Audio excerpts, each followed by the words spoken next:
Hallelujah. Praise the Lord. Praise you, Jesus. Thank you, Jesus. ஜீவ தண்ணீரை ஊற்றும் ஆண்டவரே, ரத்தத்தால் எங்களை கழுவும் தூய்மையாக்கும் விடுதலை தாரும். இயேசுவே நன்றி. Hallelujah. Praise the Lord. Praise you, Jesus. Thank you, Jesus. Hallelujah.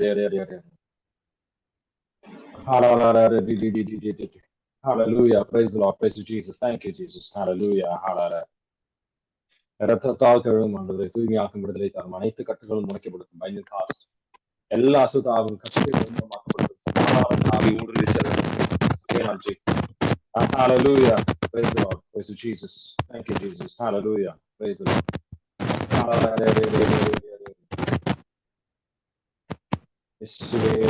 Hallelujah. Praise the Lord. Praise you, Jesus. Thank you, Jesus. Hallelujah. Hallelujah. சுத்தாவியானவரே வாரும் ஐயா. Hallelujah. இன்னைக்கு வந்து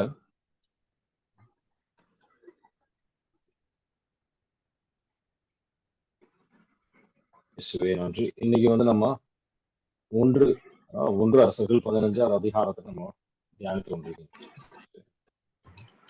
அதுல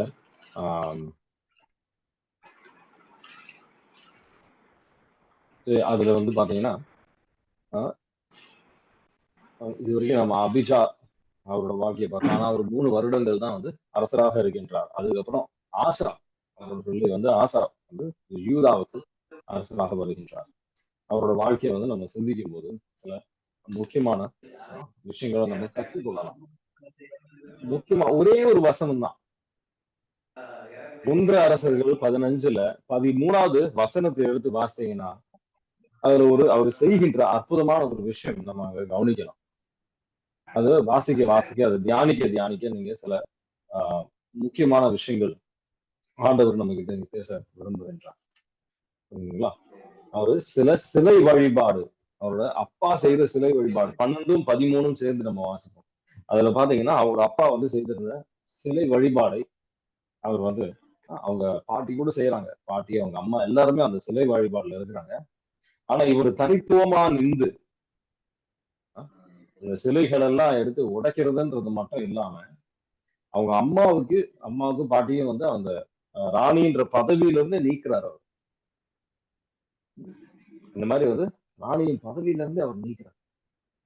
அது ஏற்றபடியாக கடவுளின் ஆசீர்வாதத்தை வந்து அவர் தீர்க்கதரிசி வழியாக அவர் வாழ்க்கையில பார்க்கவும் செய்கின்றார். 2 குறிப்பீடு 16வது அதிகாரம் எடுத்து வாசித்தீங்கன்னா நீங்க அதை பார்க்கலாம். எப்படி ஆண்டவரோட ஆசீர்வாதம் அவர் வாழ்க்கையில் பொழியப்படுகின்றது நீங்க பார்க்கலாம். அதை நம்ம இன்னும் நல்லா ஆழமாக தியானிப்போம்.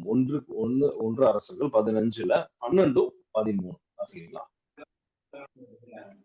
அவன் விளையாடவர்களை நாட்டிலிருந்து துரத்திவிட்டு தன் மூதாதையர் செய்து வைத்திருந்த சிலைகளை எல்லாம் அகற்றினான். மேலும் அவனுடைய தாய் மாக்கா அசேராவுக்கு அருவருப்பான உருவமொன்றை செய்து வைத்திருந்தாள். எனவே அவன் அவளை அரச அன்னை பதவியிலிருந்து நீக்கிவிட்டு அவ்வுருவத்தை தகர்த்து கிதரோனோட அருகே சுட்டெரித்தான். ஆமீன். ஆமீன். அம்மா பல நேரத்துல வந்து நம்ம ஆண்டவர் காட்டுகின்ற பாதையில் நம்ம போய்கிட்டு இருந்தாலுமே அவங்க அது விரும்பாத விஷயங்கள் இருக்கும். விரும்பாத விஷயங்கள் இருக்கதான் செய்கின்றது. ஆனா ஆண்டவர் விருப்பம் இல்லை அப்படின்னு சொன்னா நமக்கு கீழ்ப்படியாம நம்மளால இருக்க முடிகின்றதா? இல்ல நம்ம மனம் தளர்கின்றோமா? ஆண்டவர் வந்து மத்தேயு 10வது அதிகாரத்துல அவர் வந்து ரொம்ப தெளிவாக 34வது வசனத்திலிருந்து வாசிக்கிறதை இப்போ வாசிக்கணும்னா நான் சொல்றேன். தியானிப்போம். முதல்ல மத்தேயு 10வது அதிகாரத்துல 34ல இருந்து 39 வரைக்கும் வாசிப்பாரு. ஆண்டவர் தெளிவா சொல்றாரு, நான் வந்து இந்த உலகத்துக்கு சமாதானத்தை நான் கொண்டு வரவில்லை, ஒரு வாழை அப்படின்றது வந்து தெளிவா அவர் வந்து எனக்கு விபிலியத்தை ரொம்ப பிடிச்ச விஷயமே வந்து ஆண்டவர் வந்து போய் சொல்லுவாங்க. எல்லாம் நேரடியா வந்து உண்மையை பேசுகின்றவர், உண்மை வாய்ந்தவர். நம்ம வாழ்க்கையில வருகின்ற பிரச்சனையை முன்கூடியே வந்து நமக்கு வெளிப்படுத்துகின்றவர். அங்க வந்து பிரச்சனைகள் உறுதியாக இருக்கும். ஆண்டவரை பின்தங்கி நம்ம செல்கின்றோம் அப்படின்னு சொன்னா பிரச்சனைகள் இருக்கும். ஏன்னா நம்ம போர் மனிதர்களோட அல்ல, அந்த சாத்தானோ இந்த போர்ல நம்ம எப்போ ஆண்டவரை ஏற்றுக்கொள்கின்றோமோ அப்ப நமக்கு எதிராக பல பேர் நமக்கு எதிராக வருவாங்க. பல பேர் நமக்கு எதிராக வந்து செயல்படுற மாதிரி தான் இருக்கும். ஏன்னா சாத்தானுக்கு பிடிக்காது. அவங்க உள்ள இருக்கின்ற தீய சக்திகள் வந்து நமக்கு எதிராக செயல்பட ஆரம்பிப்பாங்க.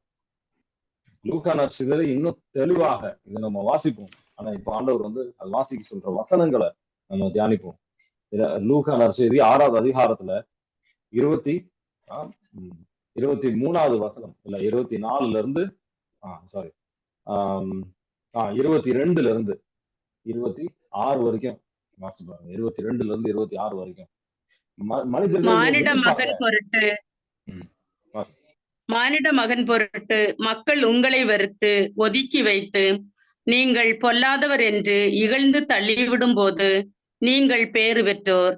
அந்நாளில் துள்ளி மகிழ்ந்து கொண்டாடுங்கள், ஏனெனில் விண்ணுலகில் உங்களுக்கு கிடைக்கும் கைமாறு மிகுதியாகும். அவர்களுடைய மூதாதையரும் இறைவாக்கினருக்கு இவ்வாறே செய்து வந்தனர். ஆனால் செல்வர்களே, ஐயோ உங்களுக்கு கேடு, ஏனெனில் நீங்கள் எல்லாம் அனுபவித்து விட்டீர்கள். இப்போது உண்டு கொழுத்திருப்போரே, ஐயோ உங்களுக்கு கேடு, ஏனெனில் பட்டினி கிடப்பீர்கள். இப்போது சிரித்து இன்புறுவோரே, ஐயோ உங்களுக்கு கேடு, ஏனெனில் துயருற்று அழிவீர்கள். மக்கள் எல்லாரும் உங்களை புகழ்ந்து பேசும்போது ஐயோ உங்களுக்கு கேடு, ஏனெனில் அவர்களின் மூதாதையரும் போலி இறைவாக்கினருக்கு இவ்வாறே செய்தார்கள். ஆமேன். போலி இறைவாக்கினருக்கு இவ்வாறே செய்தார்கள். எவ்வளவு பேர் நம்ம புகழ்றாங்க அப்படின்றதுல ஆண்டவருக்கு ஏற்றபடியாக செயல்படுகின்றோமான்றதுதான். அதனால சில கஷ்டமான வார்த்தைகள், சில நமக்கு எதிராக சில விஷயங்கள் அவங்க சொல்வதற்கு வாய்ப்பு உண்டு. அதனால மனிதர்கள் அவங்க என்ன பேசுறாங்கன்றது பதிலாக அதை சிந்திப்பதற்கு பதிலாக நம்ம ஆண்டவருக்கு ஏற்றபடியாக, வார்த்தைக்கு ஏற்றபடியாக நடக்கின்றோமான்றது சிந்திக்கதான் ஆண்டவர் அழைக்கிறார். உங்க இப்போ சில ஹிந்து நபர்கள் வந்து நம்ம சமூகத்தில் சில பேர் வந்து அவங்க ஆண்டவரை ஏற்றுக்கொள்ளும் போது அனுபவிக்கின்ற சில கஷ்டங்கள், சில வேதனைகள் நம்ம பார்க்கும்போது நம்ம எல்லாம் வந்து அனுபவிக்கிற விஷயங்கள் ஒண்ணுமே இல்லை அப்படின்றதுதான் தோணும். ஒரு பல பேர் இந்த விதத்துல அவங்க பட்ட கஷ்டங்களை வந்து என்கிட்ட பங்கு வச்சிருக்காங்க. அவங்க சொல்லியிருக்காங்க எப்படி அவங்க வீட்டுல வந்து இதற்காக ஆண்டவரை ஏற்றுக்கொண்டதற்காக அவங்க எவ்வளவு துன்பப்பட்டிருக்காங்க, வேதனைப்பட்டிருக்காங்க. வீட்டுல இருந்து புறக்கணிக்கப்படுகின்றார்கள். பல துன்பங்கள், பல வேதனைகள், பல கஷ்டங்கள் அவங்க வந்து வாழ்க்கையில பட்டிருக்காங்க.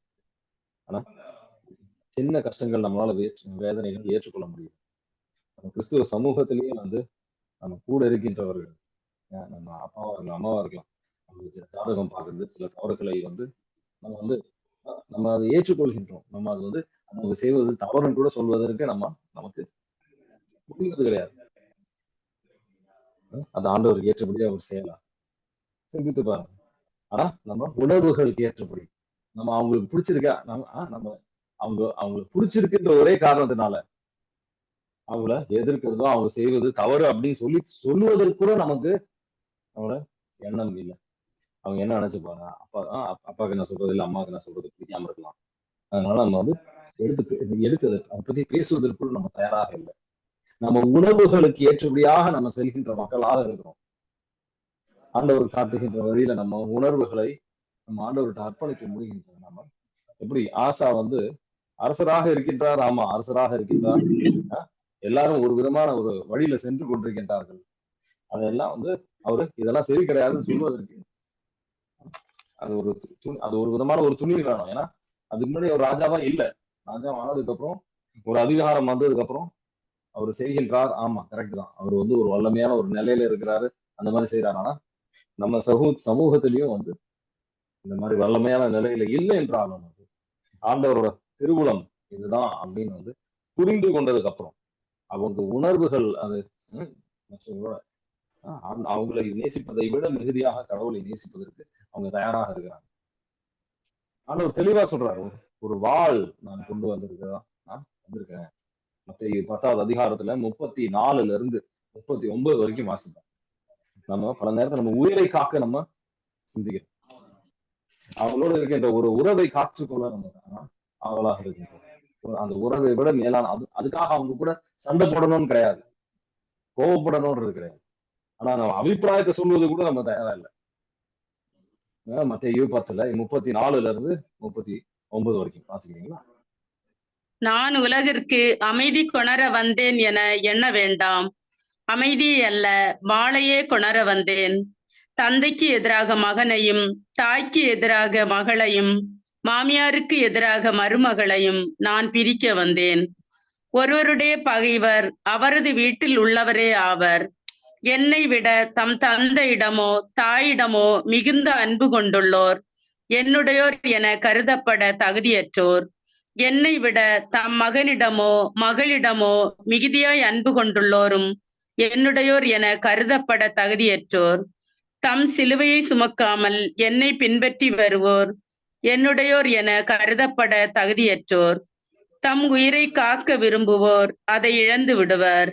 என் பொருட்டு தம் உயிரை இழப்பவரோ அதை காத்துக் கொள்வர். ஆமேன். குழந்தைங்க கிட்ட 3 மணி நேரம் படத்துக்கு போனா சொன்னா ஓடி வருவாங்க. ஏதாவது ஒரு ஜபத்துக்கு ஒரு இதுக்கு கூப்பிட்டு போறோம் அப்படின்னு சொன்னா அவங்க ரொம்ப அவ்வளவு எளிதாக அவங்க வரமாட்டாங்க. அவங்க எது பிடிச்சிருக்குன்றத நம்ம செய்யறதுக்கு தயாரா இருக்கும். ஆனா ஜபத்துக்கு கூப்பிட்டு போறோம் நம்ம ரொம்ப யோசிக்கிறதுக்கு நம்ம ரொம்ப யோசிக்கிறோம். அப்படி இல்லை, அவங்க ஆன்மாவின் கொடுக்க வேண்டிய முக்கியத்துவத்தை நம்ம பல நேரத்துல கொடுக்காம இருப்பதனால அவங்க வளருவது கிடையாது, அவங்க வார்த்தையில் வேறு எடுப்பது கிடையாது. ஆண்டவரோட நம்ம ஒரு சாட்சியாக நிக்கணும்னு அந்த ஆண்டவர் ஆசைப்படுறாரு. உணர்வுகளுக்கு நம்ம ஏற்றபடியாக நம்ம செல்லும் போது, எனக்கு இன்னைக்கு ஜெபிக்க பிடிக்கல அப்படின்னு சொல்லி நம்ம பல நேரத்தை ஜெபிக்காம இருக்கும்போது நம்ம வாழ்க்கைக்கு நம்மளே தான் பிரச்சனைகளை கொண்டு வந்துட்டு இருக்கிறோம் அப்படின்றத நம்ம மறக்கிறோம், புரிஞ்சுக்கிறது கிடையாது. இதுல நான் உங்ககிட்ட ஒரு கேள்வி, ஒரு சூழ்நிலையை கொடுத்து ஒரு கேள்வி கேட்க ஆசைப்படுறேன். மத்தேயு 26வது அதிகாரம், மத்தேயு 26வது அதிகாரத்துல 31ல இருந்து 35 வரைக்கும் வாசிப்போம். அதுல நீங்க எல்லாருக்கும் தெரிஞ்ச ஒரு சூழ்நிலை தான்.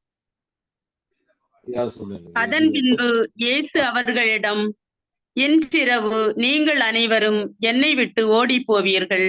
ஏனெனில் ஆயரை வெட்டுவேன், அப்போது மந்தையிலுள்ள ஆடுகள் சிதறடிக்கப்படும் என்று மறைநூலில் எழுதியுள்ளது.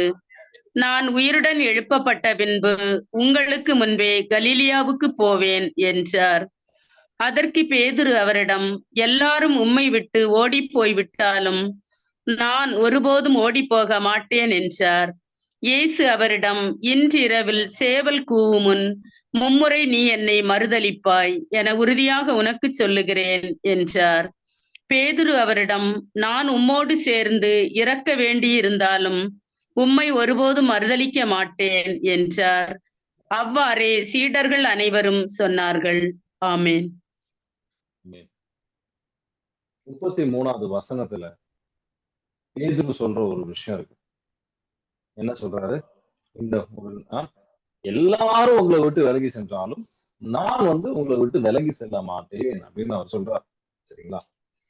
அது அவரு சொல்வது சரியா தவறா? சரின்னு சொல்றீங்கன்னா ஏன் அது சரி, தவறுன்னு சொல்றீங்க ஏன் அது தவறு அப்படின்னு சொல்ல முடியுமா யாருக்காவது? என்ன மனசுல என்ன அபிப்பிராயம் வருதோ சொல்லுங்க. சரி தப்புன்றது கிடையாது, எல்லாருமே கத்துக்கிட்டோம். 33வது வசனத்துல அவர் சொல்றது, இயேசு ஆண்டவர்கிட்ட சொல்றாரு, அனைவரும் உங்களை விட்டு சென்றாலும் நான் இதை விட்டு செல்ல மாட்டேன்.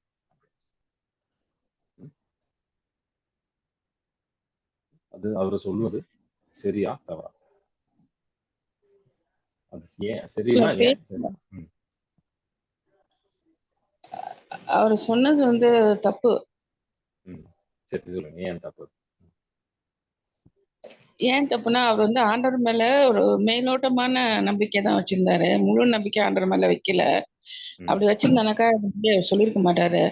ஏன்னா ஆண்டவருக்கு பேதுரு இப்படி பண்ணுவாருன்னு ஏற்கனவே தெரியும். ஆனா பேதுருக்கு ஆண்டவர் எப்ப நம்புறாரு, முழுசா நம்புறாருன்னா அவர் உயிரோட எழுந்து வந்ததுக்கு அப்புறம் தான் அவரை முழுசா நம்புறாரு. அதனாலதான் அவர் அப்படி சொன்னது தப்பு. எப்படி பண்ணுவது? அவரு எப்படி பண்ணுவாருன்றது தெரியும். எப்படி பண்ணுவாரு அப்படின்ட்டு எந்த விஷயத்த அவருக்கு தெரியும்னு நினைக்கிறேன்? என்ன பிரதர்? எந்த விஷயம் நீங்க சொன்னீங்கல்ல இப்படி பண்ணுவாரு அப்படின்றது தெரியும்னு சொன்னீங்கல்ல, எந்த விஷயத்த பண்ணுவாரு அப்படின்றது முன்கூடியே தெரியும் ஆண்டவர். அவர் இது மாதிரி மறுதளிப்பாருன்றது ஓடிடுவார், மத்தவங்கள மாதிரி அவரும் போயிடுவாருன்றது தெரியும் இல்ல ஆண்டவருக்கு. மறுதளிப்பாருன்றது அதுக்கப்புறம் வர விஷயம். நான் வந்து மற்றவங்க 33வது வசனத்துல இவர் சொல்லும் போதுதான் அதுக்கப்புறம் தான் மறுதளிக்கிறத பத்தி ஆண்டவர் சொல்றாரு. அது வரைக்கும் மறுதளிக்கின்ற விஷயமே இல்ல. 31வது வசனத்தை நல்லா வாசிங்க. அவர் என்ன சொல்றாருன்னு, நான் ஆயனுக்கு பிரச்சனை வரும், அதுக்கப்புறம் இந்த ஆடுகள்லாம் சிதறி போவாங்க அப்படின்னு சொல்லி பேதுரு வந்து இது சொல்ற வரைக்கும் நான் வந்து எல்லாரும் சிதறி போனா நான் சிதறி போக மாட்டேன் அப்படின்னு சொல்லும் போதுதான் ஆண்டவர் சொல்றாரு, நீ என்னை வந்து மறுதளிப்பாய் அப்படின்னு சொல்லி. அது வரைக்கும் இந்த மறுதளிக்கின்ற விஷயமே இல்ல. செதறிதான் போவேன் அப்படின்றாரு. செதறி போறதுன்னு மட்டும் இல்ல, அதுக்கப்புறம் நான் உனக்கு திருப்பி கொண்டு வரேன் கலேரியா, கிலேரி உங்களுக்கு முன்னாடியே அவன் கலேரி போய் அங்க உங்களுக்காக காத்து நிற்பேன் அப்படின்றாரு. புரியுதுங்களா? மறுதளிக்கின்றது அதுக்கப்புறம் வருகின்ற ஒரு விஷயம். ஏன்னா ஏன்னா ஏன் அப்படி வந்தது அப்படின்னா, அவரோட உணர்வுகளை அவரு நம்பிக்கை அதிகமா வச்சிருந்தார். கடவுள் வார்த்தையை விட பல நேரத்துல நம்ம கடவுள் சொல்ற வார்த்தையை விட நம்ம உணர்வுகளை அதிகமா நம்பிக்கை வைக்கிறோம். எனக்கு இன்னைக்கு வந்து ரொம்ப டவுனா இருக்கு, அந்த உணர்வு தான் நம்ம அதிகமா வந்து நம்ம நம்பிக்கை வைக்கிறோம். ஏன்னா ஆண்டவர் வார்த்தையில எங்க போட்டிருக்கு, ஜெகரியாவின் புத்தகம் 13வது அதிகாரத்துல 7வது வசனத்தை எடுத்து வாசிப்பாருங்க. ஆண்டவரோட இந்த ஒரு கஷ்டத்தை பத்தி முன்னாடியே போட்டிருக்கு, மறுதளிக்கிறத பத்தி போடல. ஆனா பேதுரு அந்த வார்த்தைக்கு கீழ்ப்படியாததுனாலதான் அந்த மறுதளிப்பது அப்படின்ற ஒரு விஷயம் வருது. ஆண்டவர் சொன்ன மாதிரி அவர் விலைக்கு போயிருந்தாருன்னு வச்சுக்கோங்களேன், மறுதளிக்க வேண்டிய ஒரு அவசியமே கட்டாயமே கிடையாது. ஜெகரியா 13வது அதிகாரத்துல 7வது வசனம் எடுத்து வாசிப்பாங்க. வாளே எழுந்திடு, என் ஆயனுக்கும் நெருங்கிய நண்பனுக்கும் எதிராக கிளர்ந்தெழுன் என்கிறார் படைகளின் ஆண்டவர். ஆயனை வெட்டு, அப்போது ஆடுகள் சிதறடிக்கப்படும். சிறியோருக்கு எதிராக என் கையை ஓங்குவேன். ஆமேன். இந்த ஆயன் அப்படின்றது இயேசு ஆண்டவர் முன்னாடியே வந்து தீர்க்கதரிசிகள் சொல்லியிருக்காங்க. இவருதான் வந்து பேதுரு வந்து ஆடு, பேதுருவும் மற்ற சீடர்களும் ஆடுகளாக இருக்காங்க. சிதறி போக வேண்டியது ஆண்டவரோட திருவுளம். எப்ப நம்ம ஆண்டவரோட வார்த்தையை கேட்டு, வார்த்தை நம்ம பாதைக்கு ஒளியாக இருக்கணும், அந்த வார்த்தை சொன்னபடி நம்ம நடப்பதற்கு தயாராக இருக்கணும். ஆண்டவர் சொல்றாரா முழுமையா கீழ்ப்படுகிறதுக்கு தயாராக இருக்கணும். திருப்பாடல் 119வது அதிகாரத்துல 105வது வசனத்தை எடுத்து வாசிப்போம். நம்ம பாதைக்கு ஒளி, நம்ம கரெக்டா எந்த இடத்துக்கு செல்லணும் அப்படின்னு சொல்லி நம்ம காட்டுவார். நம்ம அது பிடிக்கல, எனக்கு உணர்வு இல்லை, எனக்கு அந்த ஃபீலிங் இல்லை அப்படின்னு சொல்லி பிரச்சனைகள் அதிகமா நம்ம வாழ்க்கையில கொண்டு வரோம். நம்ம தான் வந்து வாழ்க்கையில அதிகமான பிரச்சனைகளை கொண்டு வரோம். ஆண்டவர் கிடையாது. பல விதமான பிரச்சனைகள் நம்ம வாழ்க்கையில நம்ம தான் கொண்டு வந்தோம். திருப்பாடல் 119ல 105 வாசிக்கிறீங்களா? என் காலடிக்கு உம் வாக்கே விளக்கு, என் பாதைக்கு ஒளியும் அதுவே. ஆமேன். ஆமேன். நல்லா யோசிச்சு பாருங்க, பல விதமான பிரச்சனைகள், ஆண்டவரோட பிரச்சனை ஆகணும்னு ஆசைப்பட்டதே கிடையாது. ஆனா நம்ம உணர்வுகளை மனது வந்து ஆண்டவரோட வார்த்தைக்கு கீழ்ப்படியணும். இந்த இதயம் நம்ம உணர்வுகள் எல்லாம் வந்து நம்ம மனசுக்கு நம்ம புரிதலுக்கு நம்ம கீழ்ப்படியணும். அது கீழ்ப்படியாததுனாலதான் விதமான பிரச்சனைகளுக்கு நம்ம உள்ளாகுது ஒரு காரணம். விதமான நம்ம விசுவாசத்தினால நம்ம வாழ்க்கையை நடத்தல, நம்ம உணர்வுகள்னால, நம்ம காட்சியினால நம்ம வாழ்க்கையை நடத்தி கொண்டு. கொஞ்ச நாளுக்கு முன்னாடி ஒருத்தவங்களுக்காக ஜெபிக்கிறேன். அவங்க வந்து ஒரு நல்ல ஒரு என்ன சொல்றாங்க, ஆண்டவருக்காக ஊழியம் செய்து நல்ல பதவியில இருக்கின்றவர்கள். அவங்களுக்காக ஜெபிக்கும் போது ஆண்டவர் சொல்றாரு, என் ஆண்டவர் கைவிட்டுட்டார் அப்படின்ற ஒரு நிலைக்கு அவங்க வந்திருக்கிறாங்க. மற்றவங்க வந்து ஒரு நல்ல அற்புதமா வழிநடத்திட்டு இருக்கிறாங்க. ஆண்டவர் என்ன கைவிட்டுட்டார் அப்படின்ற ஒரு எண்ணத்துல அவங்க இருக்கிறாங்க. அவங்களோட எண்ணத்தை அவங்களோட நிலைமையை யோசிப்பாங்க. பலவிதமான பிரச்சனைகள் வழியாக. ஆனா அது ஒரு வேறான காரணமா ஆண்டவர் வெளிப்படுத்திட்டாரு. சுய நம்பிக்கை என்றதுதான் விஷயம். எப்படி பேதுரு வந்து அவரோட நான் என்னதான் ஆனாலும் நான் வந்து ஆண்டவர் விட்டு விலகி செல்ல மாட்டேன் அப்படின்னு சுய நம்பிக்கை இருந்தது. நான் இல்லைன்னு சொல்லல. அதுவும் ஒரு காரணம் தான். ஆனால் மிக முக்கியமான விஷயம் அப்படின்றது, நம்ம உணர்வுகள் பல விஷயங்கள் சொல்லலாம். ஆண்டவருக்கே எல்லாம் தெரியும். ஆண்டவருக்கு தான் வந்து ஆண்டவர் வந்து எவ்வளவு தீர்க்க தரிசனம் இந்த மக்களுக்கு சொல்லியிருக்கிறாரு, சீடர்களுக்கு. ஆனா எல்லா விஷயத்திலயும் வந்து ஒரு முன்கோபம், ஒரு முன் தீர்ப்பு அளிக்கின்றோம். ஒரு என்ன சொல்லணும்னா, ஒரு பொறுமை இல்ல.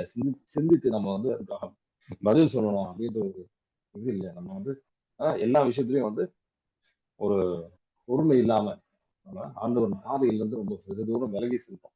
நம்ம புரிஞ்சுக்கிறது கிடையாது. நம்ம செய்ய வேண்டிய விஷயம் இதுதான். நம்ம உணர்வுகள் நம்மளை ஆளுவதற்கு பதிலாக பிலிப்பியர் 4வது அதிகாரம் 7வது வசனத்தில் போட்டது, நம்ம முழுமையாக ஒரு அர்ப்பணத்துக்கு நம்ம வரணும். உணர்வுகள் நம்மளை வந்து அதிகமாக ஆட்கொண்டு இருக்கும்போது அது அது அதுபடி நம்ம அதுக்கு கீழ்ப்படிவதற்கு பதிலாக ஆண்டவர்கிட்ட அர்ப்பணிக்கணும். ஆண்டவரே, பலவிதமான சிந்தனைகள் என்னை வந்து ஆட்கொள்கின்றன. நீங்க உங்க வழிநடத்துதல் மாறாது. நம்ம வந்து இந்த சந்திரனை போல் இன்னைக்கு வந்து வேற ஷேப்ல இருக்கும், நாளைக்கு வேற மாதிரி இருக்கும். இன்னைக்கு முழுசாவே அது பிரகாசமா இருக்கும், நாளைக்கு பாத்தீங்கன்னா அது காணாம கூட போகும். சந்திரனை சூரியனை மாதிரி இருக்கணும். ஆண்டவரை நோக்கி நம்ம பயணம் செய்ய ஆண்டவர் அழைக்கிறார். பிலிப்பியர் 4வது அதிகாரத்துல 7வது வசனம் 7, 8 வாசிக்கிறீங்களா?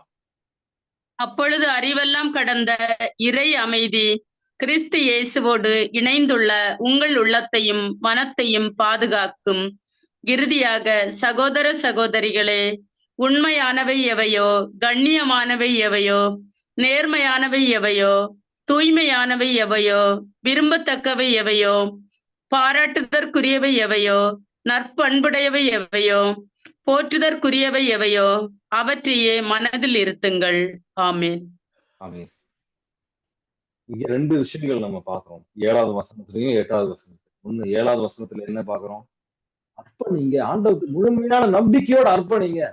ஆண்டவர் இதெல்லாம் சரி பண்ணுவாரு, எல்லாம் பார்த்துக்குவாருன்னு சொல்லி அர்ப்பணிச்சு, அவரோட சமாதானம் நம்ம உள்ள வரணும். 3 விஷயங்கள் ஆக்சுவலா. ஒண்ணு அர்ப்பணிக்கணும், ஆண்டவரோட சமாதானம் நிறைவாக ஒரு சமாதானம். இந்த சூழ்நிலை எல்லாம் கடந்த ஒரு சமாதானம் நமக்குள்ள உள்ளத்தில் வரணும். அதுக்கப்புறம் நம்ம செய்ய வேண்டியது என்ன? திருப்பி அந்த பிரச்சனையை பத்தி யோசிக்கிறது கிடையாது ஆண்டவர் சொல்றது. அந்த பிரச்சனையை பத்தி திருப்பி கவலைப்படுங்கன்னு ஆண்டவர் சொல்லல. திருப்பி வந்து நீங்க என்ன செய்ய வேண்டியதுன்னா, ஆண்டவர் தூய்மையான விஷயங்கள், ஆண்டவருக்கு ஏற்றபடியான விஷயங்களை சிந்திங்க. முழுமையான ஒரு அர்ப்பணத்துக்கு அப்புறம் நம்ம வந்து அதை சிந்திக்கணும். திருப்பி சிந்திக்கணும்னா, அர்ப்பணிச்ச ஆளை நம்ம விசுவசிக்கலன்னு அர்த்தம். திருப்பி அதை சிந்திப்பதன் அடையாளம் அதுதான். அதான் அது அர்த்தம் அதுதான். முழுமையா ஆண்டவரே முழுமையா உங்ககிட்ட கொடுக்குறேன். முழுமையா உங்ககிட்ட ஒப்படைக்கிறேன். இது உங்க உங்க பொறுப்பு. என் பிள்ளை உங்க பொறுப்பு, என் கணவர் உங்க பொறுப்பு, இந்த சூழ்நிலை உங்க பொறுப்பு, நீங்க அதை பாத்துக்கீங்க, நான் நம்புறேன் அப்படின்னு சொல்லி முழுமையான அர்ப்பணத்துக்கு வந்ததுக்கு அப்புறம் ஆண்டவர் எப்படி செயல்படுவார்? ஆண்டவர் இறக்கம், அந்த நம்ம ஒரு சமாதானம் இருப்பதற்காக மட்டும் கிடையாது. ஆண்டவர் அங்க செயல்படுவார். நம்ம எதிர்பார்க்கின்ற நேரத்தில் இல்லை என்றாலும் உறுதியாக அவர் செயல்படுவார். நம்பிக்கையோட நீங்க வந்து அர்ப்பணிக்கும் போது ஆண்டவர் அந்த நம்பிக்கைக்கு ஏற்றபடியாக அவர் செயல்படுவார். பலவிதமான சாத்தா வந்து பலவிதமான அம்புகள் நம்ம மேல விடுவதனால நம்ம அந்த கேள்விகளுக்கு பதில், அந்த கேள்விகளை சிந்தித்து, ஐயோ இந்த மாதிரி நடந்துச்சுன்னா என்ன நடக்கும்? என்ன செய்வீங்க? என்ன செய்வேன் நான்? என்னை விட்டுட்டு விலகி செஞ்சுட்டாங்கன்னா என்ன செய்வேன்? பலவிதமான இந்த அம்புகள் சாத்தா நம்ம உள்ளத்துல விடும்போது நமக்கு அதுக்கு பதில் இல்லை. நம்ம ஆண்டவரின் வார்த்தையை பயன்படுத்தணும். என்னோடு இருக்கின்றவர் இந்த உலகத்தில் இருக்கின்றவரோட வல்லமை வாய்ந்தவர் அப்படின்ற ஒரு சில வார்த்தைகள் ஆண்டவர் கொடுக்கின்ற வார்த்தைகள், விபிலியத்தை வாசிக்கும் போது சில வார்த்தைகள் உங்களுக்கு கொடுப்பார். சில வார்த்தைகள் உங்கள் உள்ளத்தை தொடும். அந்த தொடுகின்ற வார்த்தையை வைத்து நீங்க வந்து அதை உங்க விசுவாசத்தை ஆழப்படுத்தணும். விசுவாசம் ஆழப்படும் போது நீங்க கனிகளை கொடுப்பீங்க. அந்த விசுவாசம் நிலையா நிற்கும் உங்க உள்ள. ஏசாயா 26வது அதிகாரத்துல 3, 4 வாசிக்கிறீங்களா? ஏசாயா 26ல 3, 4. முழுமையான ஒரு நிறைவான நம்பிக்கை இருக்கின்றவர்கள் எப்பவுமே ஒரு சமாதானத்தில் நம்ம இருக்க முடியும். அவர்கள் மன உறுதி கொண்டவர்கள், உம்மீது நம்பிக்கையுடையவர்கள், அவர்களை அமைதியால் நீர் உறுதிப்படுத்துகின்றீர். ஆண்டவர் மீது என்றென்றும் நம்பிக்கை கொள்ளுங்கள், ஏனெனில் ஆண்டவர் என் ஆண்டவர் என்றுமுள்ள கற்பாரை. ஆமீன். ஓகேங்களா? நீங்க வந்து அவரு எப்பவுமே வந்து நமக்கு எப்போ வந்து நமக்கு வந்து ஒரு தடுமாற்றம் வருதோ, ஆண்டவர் மேல நம்பிக்கை கம்மியாயிடுச்சு, அந்த சூழ்நிலைக்கு அதிகமான ஒரு முக்கியத்துவம் கொடுத்துட்டோம்னு அர்த்தம். நமக்குள்ள இருக்கின்ற ஆண்டவர் மேல நம்பிக்கை கம்மியாக ஆக சாத்தானுக்கு நம்ம வந்து இடம் அதிகமா கொடுத்துட்டு இருக்கோம். புரிஞ்சுக்காம இருக்கிறோம். 1 யோவான் 4வது அதிகாரத்துல 4வது வசனத்தை எடுத்து வாசிச்சு பாருங்க. நமக்குள் இருக்கின்றவர் இந்த உலகத்தில் இருக்கின்ற இதை விட பெரியவர் அவர் அப்படின்னு. 1 யோவான் 4வது அதிகாரத்துல 4வது வசனம் வாசிக்கிறீங்களா? பிள்ளைகளே, நீங்கள் கடவுளை சார்ந்தவர்கள். நீங்கள் அந்த போலி இறைவாக்கினர்களை வென்று விட்டீர்கள். உங்களுள் இருப்பவர் உலகில் இருக்கும் அந்த எதிர் கிறிஸ்துவை விட பெரியவர். ஆமென். நம்பிக்கை வைங்க. அவரை விட பெரியவர். உங்க உணர்வுகள் பல விஷயங்கள், தவறான விஷயங்கள் சொல்லலாம். ஆண்டவர் கைவிட்டுட்டாரு அப்படின்னு சாத்தான் பல விதமா சோதிப்பான். ஆண்டவர் கைவிட்டாரு, இது மாதிரி இது போயிடுச்சுன்னா என்ன பண்ணுவேன், நாளைக்கு இந்த மாதிரி ஆயிடுச்சுன்னா என்ன நடக்கும், பல விதமான கவலைகள். இந்த கவலைகள் எல்லாம் எழுதி பாருங்க, டெய்லி எழுதி வைங்க உங்க புத்தகத்துல. ஒரு புத்தகத்தை வச்சுக்கோங்க, நீங்க கவலைப்பட்டதெல்லாம் எழுதி வச்சு பாருங்க. அதுக்கப்புறம் ஆண்டவர் செய்த நன்மைகள்லாம் பாருங்க. நீங்க எவ்வளவு கவலைப்பட்டு நேரத்தை வீணடிச்சிருக்கிறீங்கன்னு நீங்க பார்க்கலாம். நல்லா யோசிச்சு பாருங்க. எழுதி வச்சு பாருங்க, எவ்வளவு விஷயங்களை பத்தி நீங்க கவலைப்பட்டிருக்கீங்க. ஆனா எவ்வளவு விஷயத்துல உங்களை ஆண்டவர் பாதுகாத்து இருக்காரு. பல விஷயத்துல வந்து நம்ம வீணாக, பல சூழ்நிலையில வீணாக நம்ம கவலைப்பட்டிருக்கோம். உங்களுக்கு ஏதாவது இது வரைக்கும் நம்ம தியானித்த விஷயங்கள் உங்களுக்கு ஏதாவது கேள்விகள் இருக்கிறது வாய்ப்பு அதிகம். அதனால தயக்கப்படாம கேளுங்க. என்னால முடிஞ்ச அளவுக்கு நான் பேசுறேன்.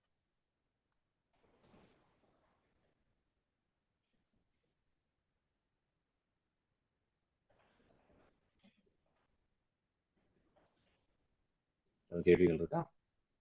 இன்னைக்கு தியானிச்சு நம்ம உணர்வுகள், நம்ம மனதுக்கும் இதயம், நம்ம மனது வந்து ஆண்டவர் வார்த்தைக்கும் கீழ்பட்டு நடக்கும்போது, அதை விசுவசித்து நம்ம நடக்கும்போது, ஜெபத்துல ஆண்டவர்கிட்ட முழுமையாக அர்ப்பணிக்கும் போது, ஆண்டவர் அங்க செயல்படுவார் நம்பிக்கையோட நம்ம அர்ப்பணிக்கும் போது ஆண்டவர் உறுதியாக அங்கு செயல்படுவார்.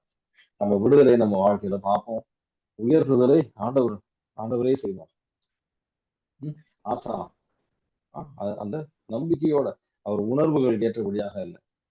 ஐயோ, நான் வந்து இவங்கள பதவி விட்டு நீக்கினேன் அப்படின்னு சொன்னா, நான் இப்பதான் இந்த பதவிக்கே நான் வந்திருக்கேன், நான் இவங்களை பதவியை விட்டு நீக்கினேன்னா என்னை பத்தி எல்லாரும் என்ன நினைப்பாங்க, அந்த மாதிரிலாம் வந்து சிந்தனைகளுக்கு எல்லாம் இடம் இல்லை. ஆண்டவருக்கு தான் எல்லாருமே கீழ்ப்படியணும், எல்லா முற்றும் மடங்கும் அப்படின்ற நம்பிக்கையோட வந்து அவரு நீக்கிறார். அவரோட அதிகாரத்தை வந்து நன்மைக்காக அவர் பயன்படுத்துகின்றார். சிலைகளை நீக்குவதற்கு அவர் வந்து தயக்கப்படலை. அவர் உணர்வுகளுக்கு ஏற்றபடியாக அவர் போகல. அம்மா பாட்டியை ரொம்ப பிடிச்சிருக்கும், அவன் பாட்டியை பிடிக்கலன்னு போடல, அந்த சிலைகளை வைத்தார்கள்ன்றதுக்காக அவங்க நீக்கம் செய்யலாம். உணர்வுகள் ஆண்டவர்கிட்ட அர்ப்பணிப்போம். ஆண்டவரே, பல விதமான சூழ்நிலையில் இந்த உணர்வுகளுக்கு கீழ்பட்டு கவலைக்கு அடிமைப்பட்டு நாங்க வந்து ஆழ்ந்திருக்கின்றோம். எங்களை மன்னி ஆண்டவரே, எங்க உள்ளத்தை அர்ப்பணிக்கின்றோம். சிவையோட சேர்ந்து பஷோட சேர்ந்து ஆண்டவரோட சேர்ந்து நாங்க வந்து அனைத்து ஜெபிக்கின்ற ஆண்டவர், அனைத்து கட்டுகளும் உடைக்கப்படட்டும். அன்கிளீன் ஸ்பிரிட் எல்லா ஆவிகளும் கட்டி நிர்மூலமாக்கப்படட்டும். சமாதானத்தின் ஆவி ஊடுருவி செல்லட்டும். Father, in the mighty name of Jesus we pray. Amen. God bless you. Have a nice day.